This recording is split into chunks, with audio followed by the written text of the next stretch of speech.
Frontier Station Osiris sat at the edge of explored space like a sentinel guarding against the dark, a military outpost that served as humanity's and its allies' first line of defense against hostile forces that occasionally swept in from the unexplored sectors beyond. The station was all function over form, built to withstand attacks rather than impress visitors, its corridors narrow and utilitarian, its defensive systems constantly humming with readiness. Lieutenant Marcus Reeves had been assigned here 8 months ago as a tactical coordination officer, which was military speak for person who makes sure all the different species fighting together don't accidentally shoot each other. It was tedious work most days, reviewing patrol schedules and defensive protocols, but it mattered. Out here on the frontier, coordination failures got people killed. Marcus stood in the main briefing room reviewing holographic displays of the station's defensive perimeter, making notes on patrol gaps and sensor blind spots that needed addressing. Around him, officers from half a dozen species were conducting their own work, the low hum of multilingual conversations creating a constant background noise he'd learned to tune out. The briefing room was one of the few spaces on the station large enough to accommodate everyone, with adjustable furniture and atmospheric controls to make various species comfortable. It smelled like recycled air, cleaning chemicals, and about 6 different types of body chemistry that didn't always mix well. Your defensive posture is too conservative. The voice came from behind Marcus, low and carrying an edge that made it sound less like an observation and more like a challenge. You're planning for containment when you should be planning for elimination. Marcus turned to find Chrissa standing uncomfortably close to his personal space, studying his tactical displays with an expression that managed to convey both professional interest and vague disdain. She was Elthari, which meant she had those distinctive long ears that tracked sound with predatory precision, but everything else about her was pure warrior. She stood a full head taller than Marcus's 6 feet, with a build that was all muscle and scars, her arms bare in her combat fatigues to reveal the evidence of decades of fighting. Her dark hair was pulled back in a severe style that was probably practical for wearing helmets, and her eyes were the color of steel, sharp and assessing. Chrissa had a reputation on the station that preceded her like a warning. She was the primary close-quarters combat instructor, the leader of the rapid response team, and someone you absolutely did not want to face in a fight unless you enjoyed losing badly. She was also, according to station gossip, completely unapproachable off-duty, cold and distant in a way that suggested she had no interest in social connections beyond what combat effectiveness required.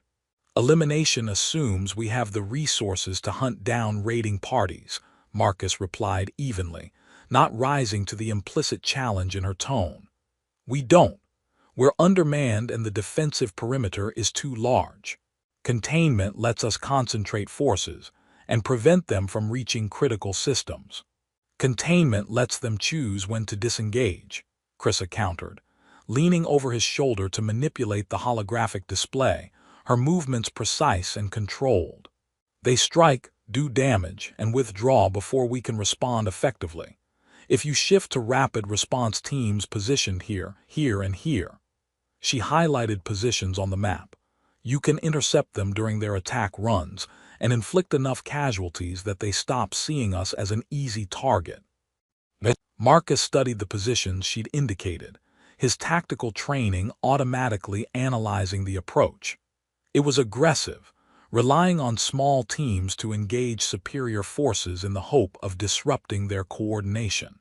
Risky, but potentially effective if the teams were skilled enough. You're assuming our rapid response teams can handle combat scenarios against numerically superior forces, he said. That's asking a lot. My team can handle it, Chrissa said flatly, and it wasn't arrogance. It was simple statement of fact backed by 2 years of successful deployments. The question is whether your defensive coordination can support us properly. Walk me through it, Marcus said, genuinely interested now despite the implicit insult to his competence. "Show me how this works from your perspective." Chris's expression shifted slightly, something that might have been surprise flickering across her features before she controlled it. She'd clearly expected him to either accept her assessment without question or dismiss it defensively. Instead, he was asking her to explain, treating her like a professional with valuable expertise, rather than either a threat to be managed or an asset to be deployed without input.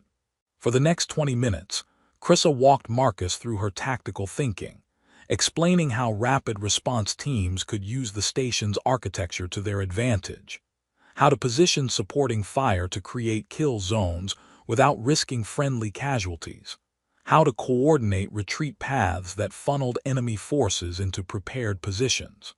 Marcus listened, asked questions, challenged assumptions not to dismiss them but to understand them better. By the end, they developed a hybrid approach that combined his containment strategy with her aggressive response tactics, creating something stronger than either original plan. "This could work," Marcus admitted, updating the tactical display with their combined approach. "I'll need to run it past Commander Singh for approval, but the underlying logic is sound. Good work." Chrisa studied him with an intensity that was slightly uncomfortable, like she was trying to figure out a puzzle she hadn't encountered before. "You actually listened," she said finally, and there was something in her voice that might have been confusion or might have been approval. "You know your job better than I do," Marcus replied with a shrug. "Would be stupid not to listen to subject matter experts. That's how you get people killed." "Most officers don't see it that way," Chrisa said. "They either treat me like I'm too dangerous to question or too aggressive to take seriously." "Most officers are idiots," Marcus said frankly. "Present company excluded, obviously." He paused. "For what it's worth, aggressive tactics have their place. Not everything is solved by sitting back and waiting for the enemy to make mistakes." Something shifted in Chris's expression again, her features softening fractionally from their usual controlled hardness. Before she could respond, Commander Singh's voice cut through the briefing room's ambient noise, calling the meeting to order. Officers moved to take their seats, and Chrisa stepped back from Marcus's personal space to find her own position. The briefing was standard fare: status updates on defensive systems, intelligence reports on hostile activity in nearby sectors, updates on supply shipments and personnel rotations. Marcus paid attention with the practiced focus of someone who'd sat through hundreds of similar meetings, making mental notes on points that would affect his coordination duties. He noticed Chrisa sitting 3 rows ahead, her posture perfectly controlled, her attention focused on the commander with the same intensity she directed at Marcus's tactical displays. "One final item," Commander Singh said as the briefing wound down. "We're updating the station's comprehensive defense protocols. I'm assigning Lieutenant Reeves and Combat Specialist Chrisa to lead the review and revision process. You have 4 weeks to present a complete, updated defensive strategy." Marcus caught Chris's eye as the briefing concluded, and saw his own resignation mirrored in her expression. Neither of them had asked for this assignment, and being forced to work closely together for a month was going to be interesting in the way that military people use the word to mean potentially problematic. But orders were orders, and both of them were professional enough to make it work regardless of personal preferences. After the briefing concluded and officers dispersed to their various duties, Marcus approached Chrisa as she was reviewing something on her personal data pad. "Looks like we're working together," he said, stating the obvious because he wasn't sure how else to start this conversation. "Want to set up a regular meeting schedule to coordinate our approach." Chrisa looked up from her pad, studying him with that same assessing intensity. "Tactical Center Conference Room 3, starting tomorrow at 800 hours.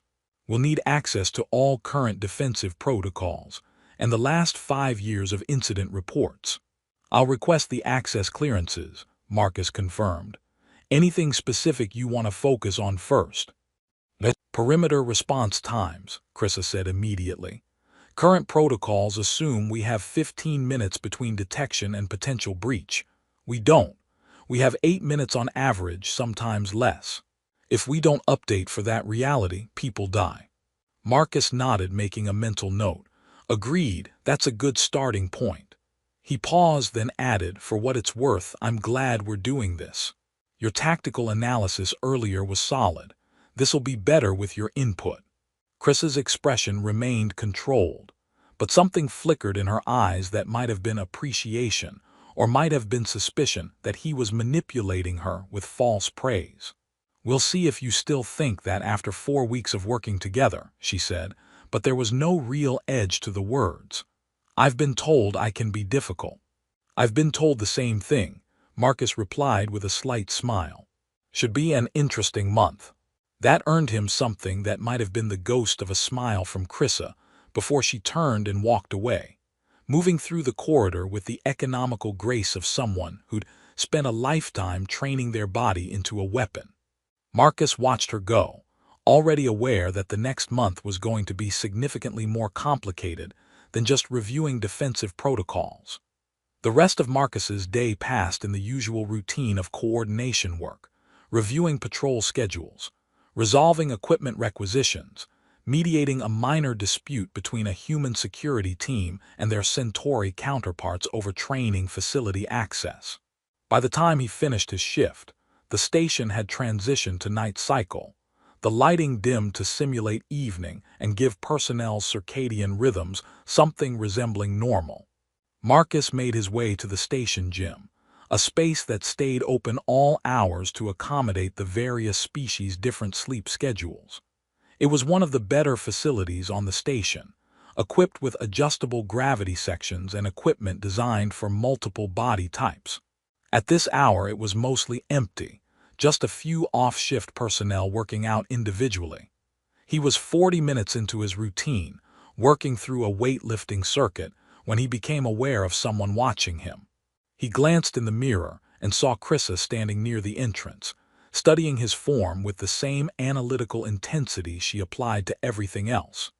She was in workout clothes rather than her usual combat fatigues, which somehow made her look even more dangerous, all that muscle and controlled power on clear display. Your form is inefficient, Krissa said, approaching without being invited. You're using too much shoulder and not enough core engagement. You'll injure yourself eventually. Probably, Marcus admitted, setting down the weights. Not everyone gets formal combat training from childhood. Some of us learn to lift in civilian gyms where form is more about looking good than actual effectiveness. Show me your routine, Krissa said, and it wasn't a request. For the next hour, she proceeded to completely dismantle everything Marcus thought he knew about strength training, demonstrating proper techniques with the patience of someone who'd taught combat skills to countless soldiers, but the expectation of perfection that suggested she didn't accept excuses for failure. Marcus found himself working harder than he had in months, his muscles burning from the intensity, but also learning things about body mechanics and efficiency that civilian trainers had never bothered teaching. Better, Krissa said finally, after watching Marcus complete a set using her corrected form. You're stronger than you look. Most humans rely too much on mechanical advantage and not enough on actual strength. I'll take that as a compliment, Marcus said, breathing hard and wiping sweat from his face. You didn't have to help me. Appreciate it. Krissa was silent for a moment, her expression unreadable. You listened to my tactical analysis today. Actually listened, treated it seriously, built on it rather than dismissing it. That's rare. She paused. Consider this returning the favor. It was probably the closest thing to "you're welcome" he was going to get from someone who'd been trained since childhood that emotional expression was weakness. Marcus accepted it as the gesture of respect it was meant to be. Well, I'm going to feel this tomorrow, but in a good way. Thanks for the correction. They parted ways after that, each heading to their respective quarters, but Marcus found himself thinking about the interaction as he showered and prepared for sleep. Krissa was complicated in ways he was just beginning to recognize. Not cold or unapproachable as her reputation suggested, but deeply controlled, someone who'd learned to suppress everything that might be considered weakness because her culture and upbringing had demanded it. It was going to be an interesting month working together. Marcus suspected he was going to learn a lot more than just updated defensive protocols. The first week of working with Krissa established a pattern that Marcus found surprisingly comfortable despite their very different approaches to problem solving. They met every morning at 800 in Conference Room 3, a small space that became their dedicated workspace, holographic displays covering the walls with defensive schematics and tactical scenarios. Krissa was intense and focused during these sessions, drilling into details with the thoroughness of someone who understood that small oversights got people killed. Marcus provided strategic oversight and coordination expertise, thinking about how the various pieces fit together across multiple scenarios. They argued frequently but productively, challenging each other's assumptions without making it personal. When Krissa proposed aggressive rapid response protocols, Marcus questioned the sustainability if attacks came in rapid succession. When Marcus suggested passive sensor networks for early warning, Krissa pointed out they were easily compromised by enemy electronic warfare. They pushed each other toward better solutions, finding compromises that incorporated both their perspectives. What surprised Marcus was discovering that Krissa had a genuinely brilliant tactical mind that went far beyond her reputation for aggressive combat. She thought in terms of systems and cascading effects, understanding how small changes in one area could have major impacts elsewhere. During one particularly complex simulation involving simultaneous breaches at multiple points, Krissa identified a defensive weakness in their response protocol that Marcus had completely missed, not because he wasn't skilled, but because she approached the problem from a fundamentally different angle. "You think like a coordinator," Krissa observed after they'd spent 3 hours refining their breach response protocols. "You're trying to position pieces optimally for every scenario. That's valuable, but it also makes you predictable. You need to think like an attacker sometimes, look for the unexpected angle." "And you think like a weapon," Marcus replied, not meaning it as an insult. "You're looking for how to inflict maximum damage with minimum exposure. That's effective in combat, but doesn't always account for sustainability or resource constraints." "So we balance each other," Krissa said, and something in her tone suggested she found this surprising. "Your strategic thinking prevents me from overcommitting. My tactical aggression prevents you from being too passive." "That's how good teams work," Marcus said. "Complementary skills." They were working late one evening, having lost track of time in the middle of a particularly complex scenario, when the simulation threw them a curveball. A hypothetical raid that penetrated defensive perimeters through a route they hadn't adequately covered, reaching critical systems before response teams could intercept. The simulation gave them options for how to respond, and Marcus watched as Krissa studied the scenario with intense concentration. "I can stop them here," she said finally, highlighting a position on the holographic map. "If I take Rapid Response Team 1 and engage them in this junction, we can prevent them from reaching life support. But the team would be cut off from reinforcements. Survival probability is low." "That's not acceptable," Marcus said immediately. "We need to find another approach. Sacrificing an entire team isn't." "It's what warriors do," Krissa interrupted, her voice flat and emotionless. "We put ourselves between civilians and threats. If the cost of protecting this station is one team, that's acceptable mathematics." "No, it's not," Marcus said firmly. "That's not mathematics, that's throwing lives away. There's a difference between being willing to sacrifice yourself when necessary and treating yourself as expendable by default." Chris's expression hardened. "You don't understand Elthari warrior culture. We're raised knowing that our lives serve the clan, the military, the mission. Individual survival is secondary to mission success." I understand that you've been taught to treat yourself as a tool instead of a person, Marcus replied, keeping his voice level despite his frustration. And I understand that's incredibly useful for building fearless soldiers. But it's also a really good way to waste skilled personnel on situations where better tactics might save both the objective and the team. The silence that followed was heavy and uncomfortable. Krissa stared at Marcus with an expression that was difficult to read. Anger, certainly, but also something else, something that might have been pain or recognition or both. "You presume a lot," she said finally, her voice dangerously quiet, "about things you know nothing about." She stood abruptly and left the conference room without another word, moving with controlled precision that somehow conveyed more anger than if she'd stormed out. Marcus sat alone with the frozen simulation, aware he'd touched something raw and not entirely sure how to fix it. He'd meant what he said. He did think the Elthari approach to warrior training produced incredible soldiers but at a terrible psychological cost, but maybe he could have found a better way to say it. The next morning, Krissa didn't show up for their scheduled meeting. Marcus waited 20 minutes before checking the duty roster and finding that she'd been in the gym since 500, working out with intensity that the fitness monitor flagged as potentially dangerous. He considered leaving her alone, but they had work to do, and avoiding each other wasn't going to make this partnership functional. He found her in one of the gravity-enhanced training sections, running through combat forms with a focus that was almost meditative. She was moving fast and hard, strikes and movements flowing together in combinations that would have been lethal with an actual opponent. Sweat plastered her hair to her head and her breathing was labored, but she showed no signs of stopping. Marcus waited at the edge of the training area until Krissa finally paused, breathing hard and wiping sweat from her face. She noticed him watching, and her expression became carefully neutral.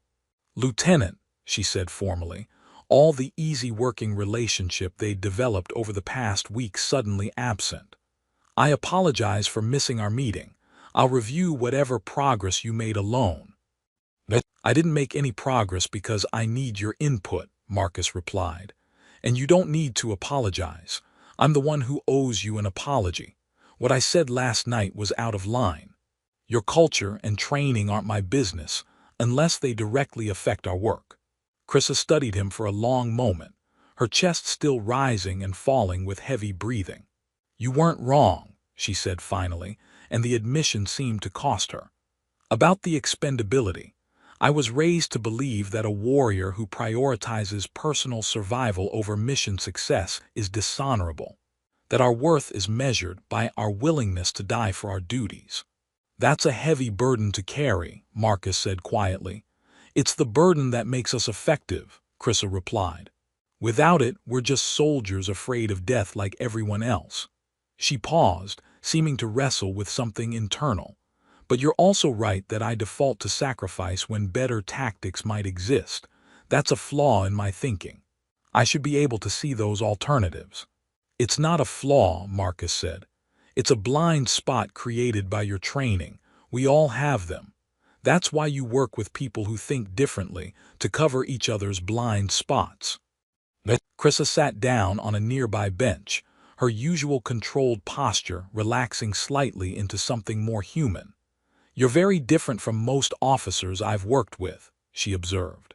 "Most either treat me like I'm too dangerous to question or too aggressive to take seriously.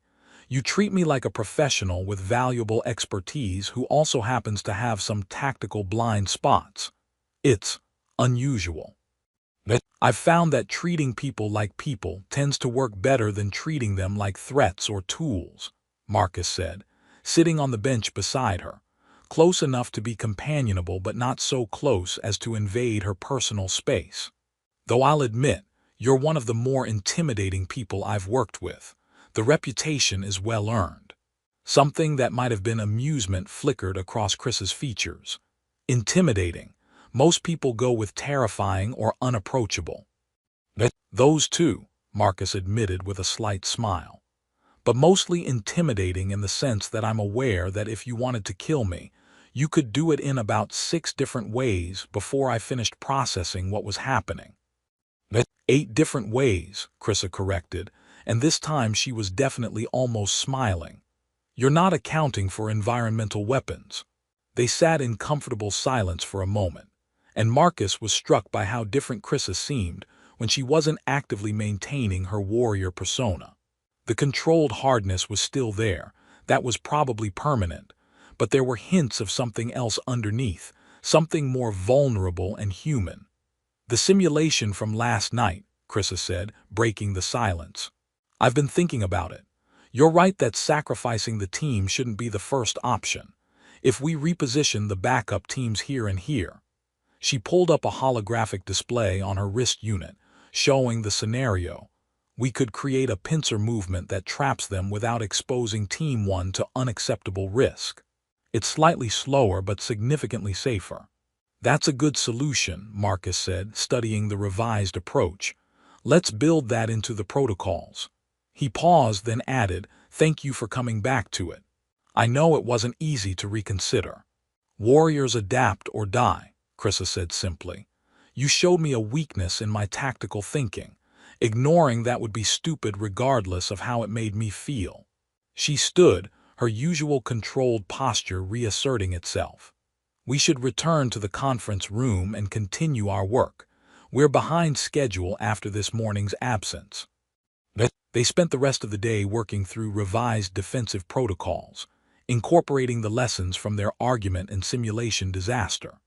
The work went smoothly, their professional rhythm reestablished, but Marcus noticed small changes in how Krissa interacted with him, slightly less formal, comparing training philosophies, occasionally crossing paths during off hours and exchanging brief but comfortable conversations about nothing particularly important. Marcus learned that Krissa had a dry sense of humor that emerged when she felt safe enough to lower her guard, usually expressed through deadpan observations about station life or military bureaucracy that were funnier for how seriously she delivered them. He learned that she read tactical history obsessively, studying ancient battles from multiple species to understand different approaches to warfare. He learned that she had absolutely no social skills outside of military contexts because her warrior training had never included them, leading to occasionally awkward moments when other personnel tried to engage her in casual conversation, and she responded with uncomfortable formality. Krissa, for her part, seemed to be studying Marcus with the same analytical intensity she applied to tactical scenarios, like she was trying to understand something that didn't fit her existing frameworks. She asked questions about human culture, family structures, social bonding rituals, things that seemed completely alien to her Elthari warrior upbringing. Marcus answered as honestly as he could, trying to explain concepts like friendship and emotional intimacy to someone who'd been taught since childhood that such things were weaknesses that could be exploited. You speak about emotional connections like they're strengths, Krissa observed one evening as they were reviewing the final draft of their updated protocols. In Elthari warrior clans, emotional attachments are discouraged. They compromise judgment and create vulnerabilities enemies can exploit. They can be exploited, Marcus agreed, but they're also what make fighting worthwhile. Humans don't fight well for abstract concepts or duty alone. We fight best when we're protecting something or someone we care about. Emotional connections give us something to come home to, something worth surviving for. Krissa was silent, processing this perspective that contradicted everything her culture had taught her. That seems dangerous, she said finally. What happens when those connections are threatened or lost? Doesn't that compromise your ability to function? Sometimes, Marcus admitted, but it also motivates us to fight harder, to be smarter, to survive when we might otherwise give up. It's a trade-off, like most things in life. Before Krissa could respond, the station's alarm system activated with a harsh blaring tone that sent adrenaline spiking through Marcus's system. The holographic displays shifted to emergency mode, showing hostile contacts detected on long-range sensors, multiple ships on approach vectors toward the station. All personnel to battle stations, Commander Singh's voice cut through the station's communication system. "We have multiple hostile contacts inbound. This is not a drill. Estimated contact in 20 minutes. Krissa was already moving, her entire demeanor shifting in an instant from thoughtful to purely warrior, all traces of uncertainty or vulnerability vanishing behind the professional soldier's mask. "I need to reach my team," she said, her voice clipped and controlled. "Your defensive protocols, can they handle a coordinated multi-vector assault?" "We're about to find out," Marcus replied, already accessing the tactical coordination systems. "Your rapid response teams are positioned according to the new protocols. You've got authorization for autonomous engagement once they breach the perimeter." Krissa nodded sharply, already heading toward the door. She paused at the threshold, looking back at Marcus with an expression he couldn't quite read. "Your tactical plan is good, Reeves. I'll follow it. Try not to get killed while I'm busy protecting this station." "Same to you," Marcus said, and then she was gone, moving through the corridors at a run toward where her rapid response team would be assembling. Marcus forced himself to focus on his own duties, making his way to the Tactical Coordination Center, where he'd spend the battle directing defensive forces and trying to keep everyone from shooting each other while under fire. The next few hours were going to determine whether all their planning had been worth anything. As he took his position at the tactical displays, watching the hostile contacts closing on the station, Marcus found himself thinking about Chris's earlier question about emotional connections compromising effectiveness.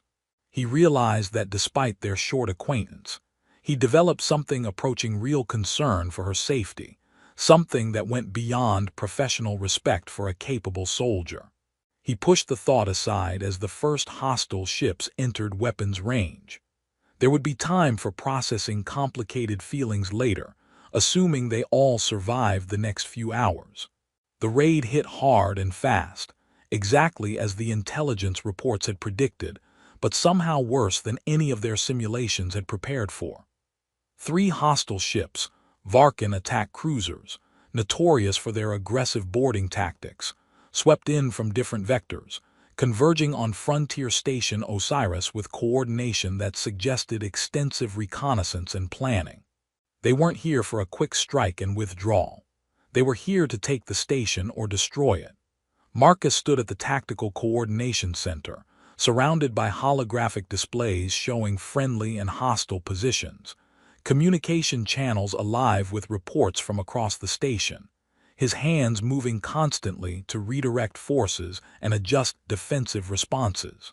The Varkans had breached the hull in 3 locations simultaneously, exactly as he and Krissa had planned for, and rapid response teams were engaging them according to the new protocols.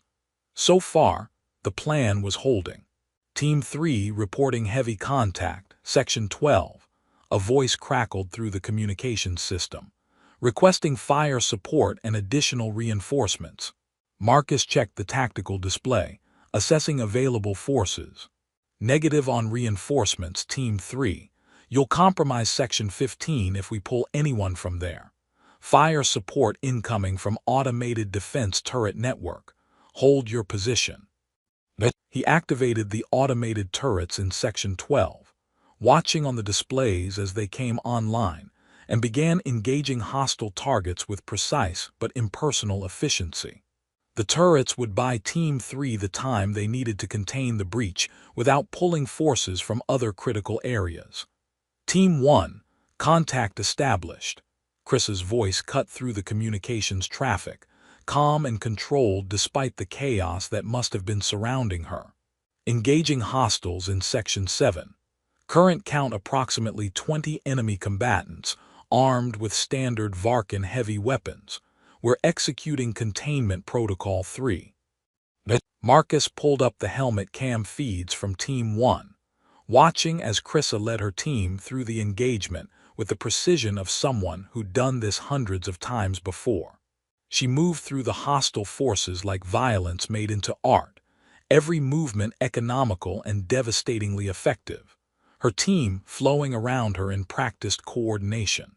She wasn't reckless, Despite her aggressive reputation, she was actually incredibly controlled, taking calculated risks rather than foolish ones, positioning herself to draw fire away from weaker team members while using cover effectively to minimize her own exposure. "Good work, Team 1, Marcus said over the command channel. "You're keeping them contained. Maintain pressure but don't overextend. Reinforcements will reach your position in 4 minutes. "Understood," Krissa replied, and he could hear the physical exertion in her voice now, the breathing that came from sustained combat. "We're holding." The battle continued for what felt like hours, but was probably closer to 90 minutes of sustained engagement across multiple sections of the station. The Varkans were skilled and determined, pushing hard to reach critical systems, but the updated defensive protocols held. The rapid response teams did exactly what Krissa had trained them to do, containing breaches and inflicting casualties, while the automated defense systems provided supporting fire. Slowly, methodically, the defenders ground down the attackers' numbers and momentum. Marcus was coordinating a pincer movement to trap a group of Varkans attempting to reach the power generation section, when new alerts started flashing on his tactical display. Hostile forces detected in corridor adjacent to Tactical Coordination Center, the automated system announced in its calm, unhelpful voice. "Recommend immediate evacuation." "Negative," Marcus replied to no one in particular, because the automated system didn't care about his opinion. Evacuating the coordination center would leave the defenders without strategic oversight at a critical moment. He grabbed the sidearm he kept in his duty station. He was a tactical officer, not a combat specialist, but everyone on a frontier station knew how to fight, and moved to the center's entrance, keying the blast doors to lock and reinforce.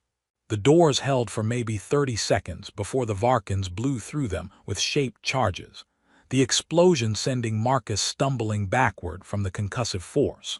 3 hostiles poured through the breach, armed with heavy plasma weapons and moving with professional coordination. Marcus fired his sidearm, dropping one attacker but taking a grazing hit to his left arm that sent pain signals screaming through his nervous system. He dove for cover behind an equipment console as return fire tore through the space where he'd been standing. "Tactical center is compromised," Marcus said into the command channel, trying to keep his voice steady despite the adrenaline and pain. "Hostiles inside, requesting immediate assistance." "Team 1 responding," Chris's voice came back instantly, and there was something in her tone that went beyond professional duty. "Hold position, Reeves. We're coming to you." Marcus spent the next 3 minutes in the most intense firefight of his career, trading shots with the Varkans while trying to stay alive long enough for help to arrive. He wasn't a combat specialist. His marksmanship training was adequate but nothing special. But he was smart about using the tactical center's layout to his advantage, creating angles where the hostiles couldn't get clear shots while he could return fire relatively safely. He managed to wound one more attacker, but they were advancing systematically, and he was running out of places to retreat to. Then Krissa arrived like a force of nature, coming through the breached entrance at a full run with her team behind her. The Varkans tried to redirect fire to meet the new threat, but Krissa was already inside their defensive perimeter, moving with speed and precision that was almost impossible to track. She killed the first hostile with brutal efficiency, disarming the second and using them as a shield against the third, before finishing both with movements that were textbook-perfect combat form. The entire engagement from entry to completion took maybe 15 seconds. Krissa stood among the fallen hostiles, breathing hard, blood on her armor from wounds Marcus couldn't immediately identify as hers or theirs, her expression cold and focused as she scanned for additional threats. "Clear," one of her team members reported after checking the surrounding corridors. "Area secure," Krissa confirmed. Then she was moving toward Marcus with sudden urgency. "You're hit." "Just a graze," Marcus said, though now that the immediate danger had passed, he was becoming aware of how much his arm actually hurt. "I've had worse. The tactical center needs to stay operational. I need to get back to the displays and coordinate the rest of the defense." "You need medical attention," Krissa said firmly, already pulling a field medical kit from her gear and examining his wound with practiced efficiency. The plasma burn had cauterized as it hit, which meant he wasn't bleeding much, but the tissue damage was significant. She applied a local anesthetic and rapid healing gel with movements that were surprisingly gentle given her usual intensity. "This will hold until you can get to medical bay." "But you should." "I should do my job," Marcus interrupted, already moving back to the tactical displays. "The battle's not over. We can deal with my arm after we've dealt with the Varkins." Krissa looked like she wanted to argue, her expression showing frustration mixed with something else, concern, maybe, or respect. But she was professional enough to recognize he was right. "Understood. Team 1 will hold position here and secure the tactical center. You focus on coordination." For the next 40 minutes, Marcus directed the final phases of the battle, while Krissa and her team provided security for the tactical center. The Varkins, having failed to reach any critical systems and having suffered severe casualties, began withdrawing back to their ships. The defenders pursued aggressively but carefully, following the protocols that Marcus and Krissa had developed. Inflict maximum casualties during withdrawal, but don't pursue beyond safe zones where the enemy might have prepared ambushes. By the time the last hostile forces disengaged and the remaining Varkin ships retreated beyond weapons range, Frontier Station Osiris had held. There were casualties, 7 dead, 23 wounded including Marcus, but it could have been much worse. The defensive protocols had worked. The rapid response teams had performed exactly as Krissa had trained them, and the coordination had kept friendly fire incidents to 0 despite the chaos. "All clear," Commander Singh's voice came over the station-wide communication system, the words everyone had been desperately waiting to hear. "Hostiles have withdrawn. Stand down from battle stations. All personnel report casualties and damage to your immediate supervisors." Marcus slumped against his console, suddenly aware of how exhausted he was and how much everything hurt. The adrenaline that had kept him functioning during the battle was wearing off, leaving behind pain and the shaky aftermath of sustained stress. Around him, other coordination center personnel were beginning similar collapses into exhaustion. "You need to go to medical," Krissa said, appearing beside Marcus so quietly he hadn't noticed her approach. "Now, that's not a suggestion. After I file my tactical report," Marcus said, but his voice sounded weak even to his own ears. "The report can wait 30 minutes while medical treats your injury properly," Krissa replied, and there was steel in her voice that suggested she wasn't going to accept arguments. "You're relieved of duty for medical attention. Commander's orders."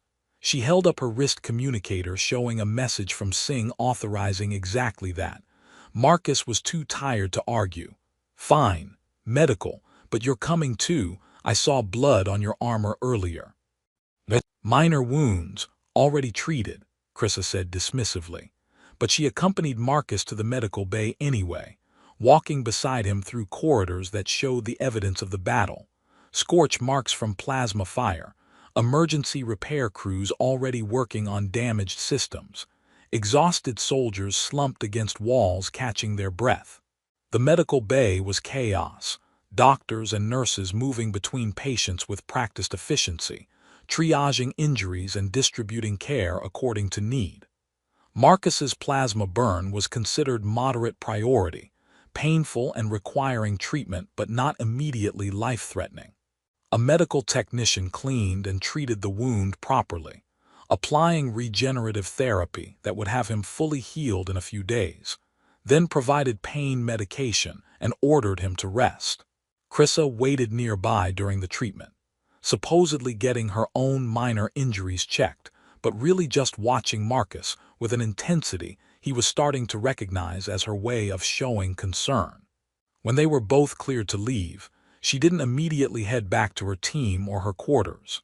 Instead, she followed Marcus as he made his way to his own quarters, not saying anything but maintaining a presence that was somehow both protective and uncomfortable. "You can go," Marcus said as they reached his door. "I'm fine, just tired." "You abandoned your assigned sector to reach me," Krissa said abruptly, her voice quiet but intense. "When the tactical center was breached, you called for assistance, and I responded by leaving my position and fighting through hostile forces to reach you. That was tactically questionable, possibly even wrong." Marcus turned to face her fully, seeing genuine confusion in her expression for the first time since he'd met her. "You saved my life," he said simply, "and the tactical center, which was arguably more important than your assigned sector at that moment, seems like the right call to me." "That's not what concerns me," Krissa replied, and now there was something almost vulnerable in her voice. "I didn't make the decision strategically. I heard your voice on the communications channel saying you were under attack, and I responded emotionally. I prioritized one soldier, you, over my assigned mission. That's not how I've been trained to think. That's not how warriors are supposed to operate." The admission hung between them in the quiet corridor, and Marcus realized they'd reached something significant, a moment where Chris's carefully maintained warrior persona had cracked to reveal the person underneath who was struggling with feelings she didn't know how to process. "Come inside," Marcus said, keying his door open. "We should talk about this, and I'd rather not do it in the hallway where everyone can hear us." Krissa hesitated, then nodded and followed him into his quarters. The space was small but comfortable, furnished with the standard furniture that came with officer accommodations plus a few personal items Marcus had accumulated: books, a few photographs from Earth, some tactical reference materials. Krissa looked around with obvious curiosity, like she was studying alien territory. "Sit," Marcus offered, gesturing to the chairs. "You want something to drink, water, the terrible coffee this station tries to pass off as beverages." "Water," Krissa said, sitting with her usual perfect posture but something in her bearing suggesting she was deeply uncomfortable. Not physically, Krissa was probably never physically uncomfortable, but emotionally uncertain about whatever was happening here. Marcus got water for both of them, taking the time to organize his thoughts. When he handed Krissa her glass and sat across from her, he saw she was watching him with that intense analytical expression, like she was trying to solve a tactical problem that wasn't responding to conventional solutions. "You're right that responding emotionally in combat situations can be dangerous," Marcus said carefully. "But you're wrong that what you did was a mistake. You assessed the situation, tactical center under attack, which was a strategic asset worth defending, and you responded appropriately by engaging the threat. The fact that I was personally in danger might have motivated you to respond faster, but that doesn't mean the decision itself was wrong."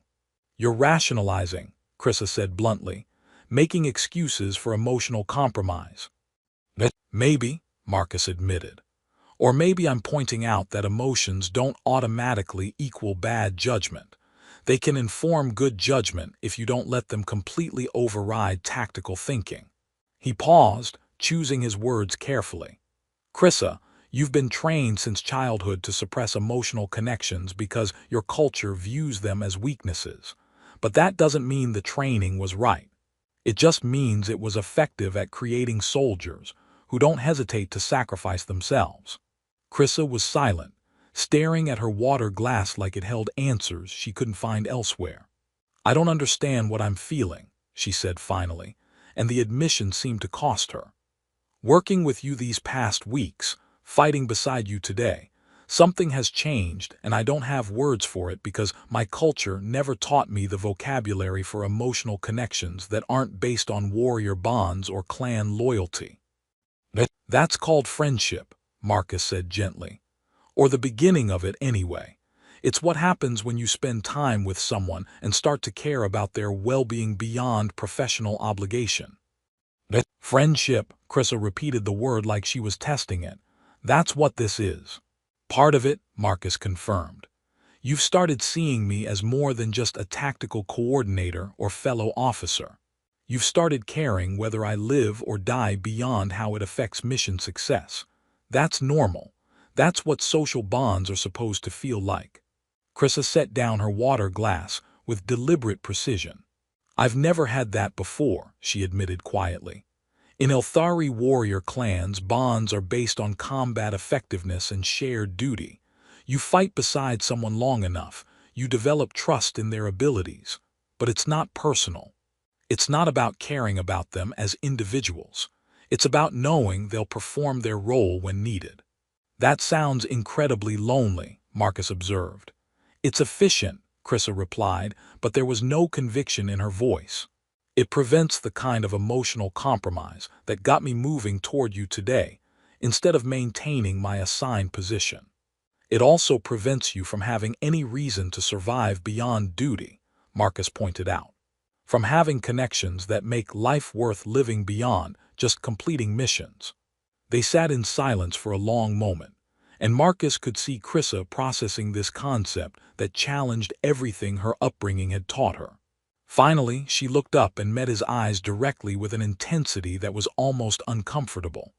I've never felt safe with anyone before, she said quietly, each word measured and deliberate. Never felt like someone saw me as more than a weapon or a threat to be managed. But with you, these past weeks, I've felt like you see Krissa the person, not just Krissa the warrior. You challenge my tactical thinking, question my assumptions, treat me like someone whose opinion matters beyond just combat applications. And today, when I heard you were in danger, my first thought wasn't about tactical implications or mission priority. It was fear that you might die before I reached you. The admission hung in the air between them, vulnerable in a way that Marcus recognized cost Krissa enormously to express. She was physically capable of facing down any threat without flinching, but emotional vulnerability was completely foreign territory. I see you, Marcus said simply. The warrior, yes, because that's a huge part of who you are. But also the person underneath who's brilliant and complicated and carrying burdens no one should have to carry alone. You're more than your combat effectiveness, Krissa. You deserve to be valued for more than how well you fight. Something shifted in Krissa's expression, a crack in the armor she'd maintained for so long. I don't know how to do this, she admitted. How to have connections that aren't based purely on professional necessity. My training didn't include instructions for this scenario. There aren't instructions, Marcus said with a slight smile. That's what makes it terrifying and worthwhile simultaneously. You figure it out as you go, make mistakes, learn from them. Trust that the other person will extend you the same grace you extend them. That sounds inefficient and potentially hazardous, Krissa observed, but there was the ghost of humor in her voice. Completely inefficient and definitely hazardous, Marcus agreed. Welcome to being friends with someone. It's going to be uncomfortable and you're going to hate significant portions of it. But it's also better than being alone. Krissa stood, moving to the window that showed the stars beyond the station. Marcus gave her space to process, recognizing that everything they discussed was fundamentally challenging her worldview in ways that would take time to integrate. After a long silence, she turned back to face him. You're the only one who understands me, human, she said quietly, and there was vulnerability in her voice that Marcus had never heard before. Everyone else sees the warrior and either fears me or tries to use me. You see past that to something I didn't know existed. I don't know what to do with that knowledge. Marcus stood and moved to join her by the window, careful to maintain respectful distance while showing support. You don't have to do anything with it right now, he said. Just acknowledge it exists. We'll figure out the rest as we go. They stood together in comfortable silence, watching the stars wheel slowly past the station. Two warriors from different worlds who'd found unexpected connection in the vast loneliness of space. There was no dramatic declaration, no passionate moment, just quiet understanding between two people who'd spent their lives being strong for others, and had finally found someone they could be themselves with. It was a beginning, uncertain and fragile, but real in ways that neither of them had experienced before. Whatever came next, they'd face it together, complementary strengths covering each other's weaknesses, just like their tactical planning but applied to something infinitely more personal and terrifying. Outside the window, Frontier Station Osiris continued its endless vigil at the edge of explored space.